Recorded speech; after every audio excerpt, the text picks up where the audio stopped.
I think some of the bigger things that I've learned is probably that you'll always have to make your own mistakes. I mean, I think that people say learn from others' mistakes. I disagree on that in a lot of ways. I think that um, all of the journey, one of the reasons why I'm able to deal with the failures as well as the successes is say that, I'm learning something, and I feel that um, every day I'm pushing myself and learning in like 6 different areas at once. So you have to wear a lot of hats as an entrepreneur, and then it's really quite engaging to be developing so many skill sets at once. Yeah, it's amazing how many people, like say, you look for a purpose, and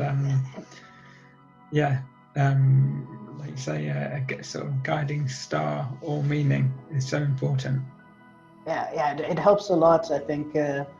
Knowing, and that's the thing, is like the ideas are one thing that you're working on, but knowing like why you're working on them and why you wake up in the morning.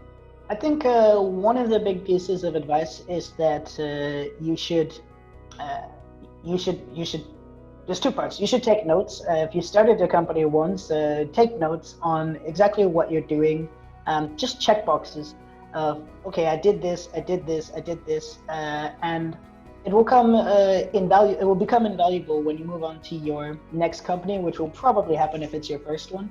The other part is a lot of people tend to hide their ideas or think that they're sort of secret, or they don't want to share them yet because what if you steal it, or what if you think it's crap? I don't know.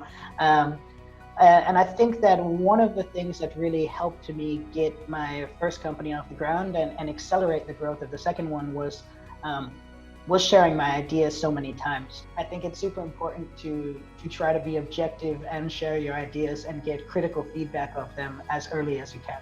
Very, very wise words. Do you have any quote or simple saying that helps you when times are low? Or I think the one that really sticks in my mind is just love the journey.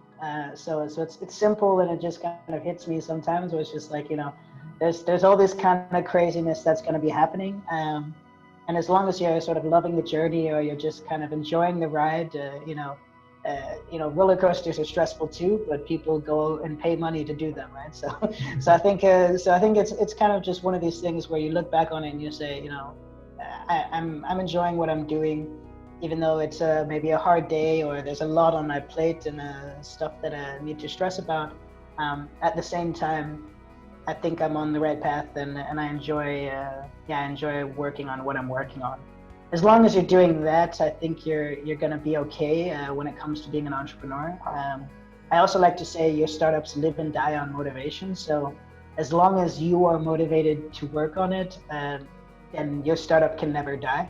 You see this 90% of startups fail. It's just 90% of founders lost their motivation, actually. Great. Is there anything else you want to say?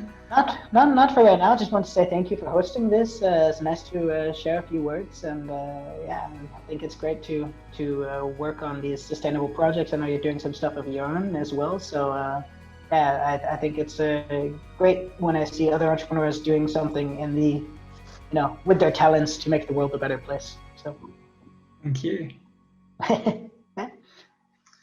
Cool, thank you so much.